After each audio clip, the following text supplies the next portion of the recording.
Welcome to Let's Therapy, where we get real and raw about your mental health, faith, and blended family. We're your hosts, counselors Scott and Vanessa Martindale. Now let's therapy. All right, guys, welcome back to an episode of Let's Therapy. We are Scott and Vanessa Martindale, your hosts today. And just so we get this out of the way, we want to tell you first, this is not a substitute for counseling or any type of mental health care. If you are struggling in any way, we highly suggest that you contact a local therapist, or in an emergency, please contact 911 or 988 for your National Suicide Prevention Hotline. But today we're going to dive into, it's funny, we as we talk about topics and we look at the things that we think affect people, this one is so common that most people don't even think about it, but we're going to talk about alcohol and alcohol abuse. This is just drinking. Mm-hmm. I think as adults, we've kind of moved into a world, and I know a lot of people are kind of in this camp where alcohol could be a part of your daily activity. Yeah. And then slowly it starts becoming a mental health issue and a substance abuse problem. Yeah. So if that tweaked your ear as you heard that, then we definitely want you to tune in for this episode, because we believe that it's probably one of the most toxic things that you can have inside your marriage, and in your family, and definitely your blended family. Mm-hmm. Yeah. So I know, just some disclosure here, I grew up in an alcoholic family. Yeah. My mother was an alcoholic. Yep. My father was an alcoholic. I mean, it was just a part of my world. Yeah. I mean, I remember some of my first memories being the smell of rum from my mother's drink. Yeah. And that was just, it was something that greatly affected me. Mm-hmm. And most people don't know this, but when I was 14, I had a sister who was 17 who was actually killed in a drunk driving accident. So alcohol has been in my history. Yeah. Now, one of the things that you and I did when we first got married is we made it a absolute, just, this was not going to be a part of our family. But some people don't do that, and we want to just shed light on this. Yeah. Well, and, alcohol use disorder, it can be mild, it can be moderate, it can be severe. And, some of the signs and symptoms that can include this, it can be, being unable to limit the amount of alcohol you drink socially, wanting to cut down on how much you drink, or making unsuccessful attempts. Like, you're, I'm going to do it. I'm only going to have one, but then you have, more. Spending a lot of time drinking, getting alcohol, or recovering from alcohol use, feeling a strong craving or urge for it, failing to fulfill your major obligations at work, school, or at home due to drinking, continuing to drink even though it may cause physical, social, work, or relational problems. This is where that it kind of gets into that you might be addicted stage right there. Yeah, and there's some quantifiables too. So there's some measurements here. So what they say is if you're a man and you drink more than 4 drinks per day, or 14 per week, and if you're a female, 3 drinks per day or 7 drinks per week. So those numbers are kind of concrete numbers. Yeah. So if you're on the other side of that and you hear those, that could be signs of a bigger problem. Yeah. Well, and even if you, another sign can be too, experiencing withdrawal symptoms. So if you notice that you're socially drinking and the next day you're experiencing nausea, sweating, shaking, these are withdrawal symptoms that your body is telling you. Yeah. And also signs of irritability, extreme mood swings. Mm-hmm. This concept of, and a lot of people say, well, I drink every day, but I can control that. Yeah.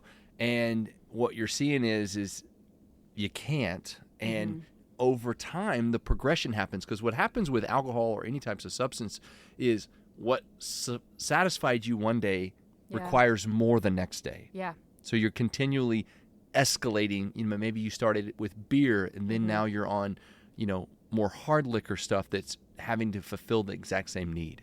No, absolutely. And some of the risk factors, I always talking about what the risk factors can be, Yeah. because people, they're like, how do you get to that point? Well, it can be steady drinking over time, like you were talking about socially. You start socially drinking in college, and then it's something that carries on into your 20s and in your 30s. Starting at an early age, maybe you were exposed to alcohol as a teenager, and that's something that you started to do at an early age. Family history. The risk of alcohol use disorder is higher for people who have a parent or a close relative who have had problems with alcohol. And, depression and other mental health problems, this can be related to that as well. A history of trauma, social or cultural factors as well. Yeah. Yeah, we see that culturally. I mean, there are certain cultures that's just a big part of their culture. Yes. And what we found and what we continue to see, not only through ministry but also through counseling, is so many people think this is controllable. And I'll use this word control because I think that's kind of an alcoholic. Yeah. If you've met the criteria, you've become an alcoholic, meaning you're reliant upon that and you crave that and you cannot do anything to not crave that. So you're an alcoholic. But what we found in alcoholics is they feel like they can control the situation by maybe just kind of explaining it. They can just say, well, or justifying it. And I hear this a lot. Well, I work a stressful job and I just need it to relax. How many times can you say that before you start taking responsibility for the after effects? Yeah. How it affects your marriage, how it affects your children, how it's affecting your job performance. You have to come to a realization that it is the problem, that it is something you have to do something about. You have to seek treatment for that. Yeah. No, that's so good. And, I also grew up in a home where alcohol was very, very present, and just the effects that it had on my upbringing. So, for those listening, in blended families, maybe you came out of a relationship or a marriage where that was a big part of that, and your children are now, working through that. And as you've remarried and you've blended your family, you may have a spouse who drinks a lot, and maybe you're a little triggered by that, or you have trauma from that. So, these are things that we always talk about in pre-marriage that we need to address and to talk about, like, your social behaviors, things like that, because what we don't want to do is bring that into the marriage or into the blended family, where ultimately, the enemy can use that to dissolve a marriage, but also how it can affect the kids negatively. And if they're being exposed to that and seeing that and watching those behaviors, from what statistics show, the likelihood of them, participating in those type of behaviors when they get to a certain age, is prominent. Yeah. I've been counseling for, close to 17 years. And I was just, as you were talking, I was just kind of going back through. And I would say probably 90% of the couples that I counsel, alcohol is a prime contributor to their marriage problems. Yeah. I mean, just I'm replaying stories in my head of arguments and fights and situations that got out of control. And they're always prefaced with, we were out that night drinking. Yeah. I mean, it just goes to show you, and I'm gonna parallel this to the solution, but it just goes to show you, inserting alcohol in your relationship, I don't care at what level, it is not a bonus to your marriage. It will not help you. It will only hurt you. Now, you may survive a few hurts, but eventually, if you continue down that road, you're going to find that it is a destroyer of marriages. It's a destroyer of relationships. And the reason that I think that, people do this is because they're lost inside. They don't find that wholeness that God can provide.